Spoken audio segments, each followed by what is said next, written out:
بسم اللہ الرحمن الرحیم۔ بسم اللہ الرحمن الرحیم۔ السلام علیکم ورحمۃ اللہ وبرکاتہ۔ عزیز طلباء، امید ہے آپ خیر و عافیت سے ہوں گے۔ اللہ تبارک و تعالیٰ آپ کو ایمان اور عافیت والی زندگی نصیب فرمائے۔ تو عزیز طلباء، آج ہم سبق نمبر 95 کو پڑھنے جا رہے ہیں، جس کا عنوان ہے اذان کے مکروہات کا بیان۔ اذان کے مکروہات کا بیان۔ تو اس سے پہلے کہ ہم سبق کی تفصیل کی طرف آئیں، ہم آتے ہیں مصنف رحمۃ اللہ علیہ کی عبارت کی طرف۔ عبارت کچھ یوں ہے: وَكُرِهَ اذان الجنوب وَإِقَامَتُهُ وَإِقَامَةُ المحدث وَأَذَانُ الْمَرْأَةِ وَالْفَاسِقِ وَالْقَاعِدِ وَالسُّكْرَانِ لَا اذان العبد وولد الزنا والأعمى والإعراب وكره تركهما للمسافر لا لمصلي في بيته وندبا لهما لا للنساء۔ ترجمہ: اور مکروہ ہے جنبی کی اذان اور اس کی اقامت بے وضو شخص کی، اور مکروہ ہے اذان عورت کی اور فاسق کی اور بیٹھے ہوئے شخص کی اور نشہ میں مست آدمی کی، نہ کہ غلام کی، اور نہ ہی ولد الزنا کی، اور نہ اندھے کی، اور نہ دیہاتی کی۔ اور مکروہ ہے دونوں کا چھوڑنا مسافر کے لیے، نہ کہ گھر میں نماز پڑھنے والے کے لیے۔ اور اذان و اقامت مستحب ہیں ان دونوں کے لیے، نہ کہ عورتوں کے لیے۔ یہ تھا عبارت اور ترجمہ۔ اب ہم آتے ہیں سبق کی تفصیل کی طرف۔ تو آج کے اس سبق کے اندر ہم پڑھیں گے کہ مؤذن کن صفات کا حامل ہو، مؤذن کا لائق اذان ہونا کن کن صورتوں میں ہے، مؤذن کا کن صفات سے متصف ہونا لائق اذان ہے۔ نمبر 2، بحالت جنابت اذان و اقامت کا حکم۔ نمبر 3، بلا وضو اذان و اقامت کا حکم۔ نمبر 4، عورت، فاسق، قاعد یعنی بیٹھنے والا اور نشے میں مست شخص کی اذان اور اقامت کا حکم۔ نمبر 5، غلام، ولد الزنا، اندھے، دیہاتی کی اذان کا حکم۔ اب ہم آتے ہیں اپنی پہلی بات کی طرف، یعنی مؤذن کا کن صفات کے ساتھ متصف ہونا ضروری ہے۔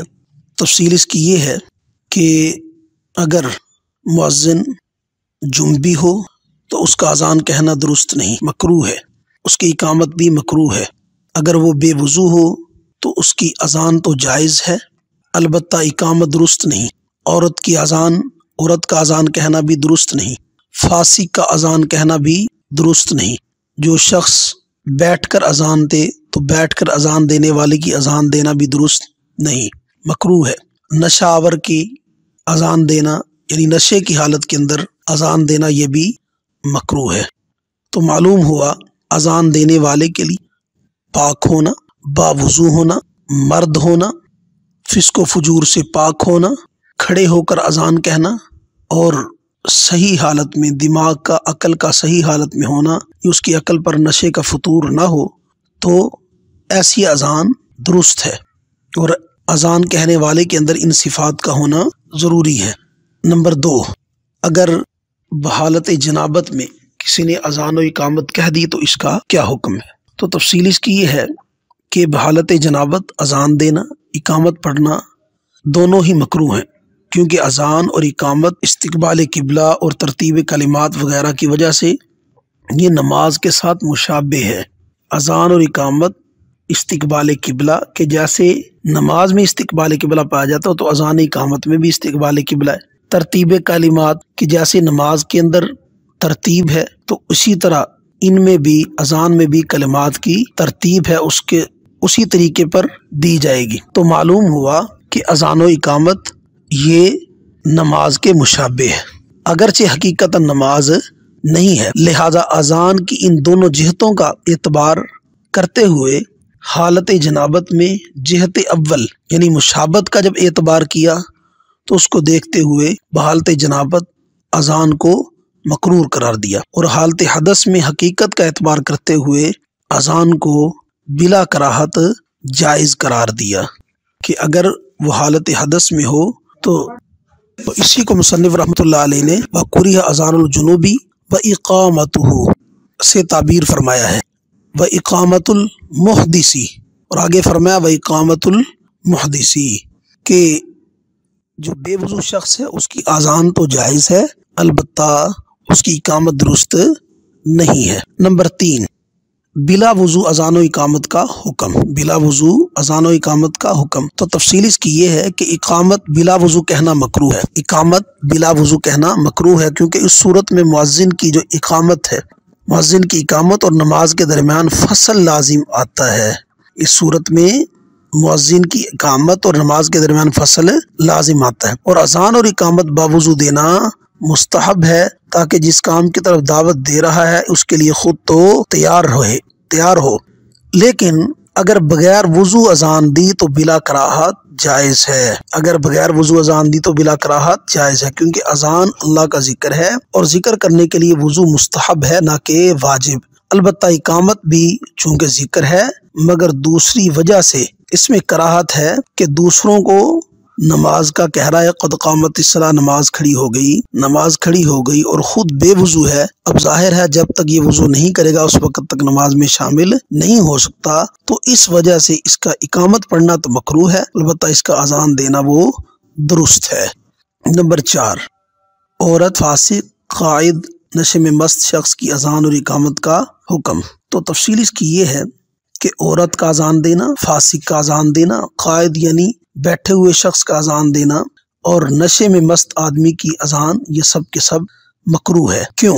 عورت کی اذان اس لیے بلند آواز سے اور بلند مقام پر دی جاتی ہے، تو عورت کے لیے اپنی آواز کا بلند کرنا اور بلند مقام پر کھڑے ہونا جس سے دوسروں کی نظر پڑے تو یہ ممنوع ہے عورت کے لیے۔ پس اگر عورت نے اذان دے دی تو مستحب یہ ہے کہ اس کو لوٹایا جائے۔ اور فاسق کی اذان اس لیے مکروہ ہے کہ فاسق کا قول دیانات میں مقبول نہیں ہے۔ فاسق کی اذان اس لیے مکروہ ہے کہ فاسق کا قول دیانات میں مقبول نہیں ہے، اور اذان بھی دیانات میں سے ہے، لہذا اس لیے فاسق کی اذان بھی مقبول نہیں ہے۔ بیٹھ کر اذان دینا یہ بھی مکروہ ہے، اس لیے کہ جس فرشتے نے اتر کر اذان کی تعلیم دی تھی اس نے اذان کھڑے ہو کر دی تھی، لہٰذا بیٹھ کر اذان دینا مکروہ ہے۔ نشے میں مست آدمی کی اذان اس لیے مکروہ ہے کہ ایسا شخص فاسق ہے اور فاسق کے قول پر اعتماد نہیں کیا جا سکتا۔ دوسری وجہ یہ ہے کہ دخول وقت کی معرفت بھی اس کو حاصل نہیں ہو سکتی، اس لیے کہ یہ نشے میں بدہوش ہے، اس کی عقل پر نشے کا فطور غالب ہے، اس لیے اس کی خبر کا اعتبار نہیں ہے۔ تو یہ تھا عورت، فاسق، قائد اور نشے میں مست آدمی کی اذان و اقامت کا حکم۔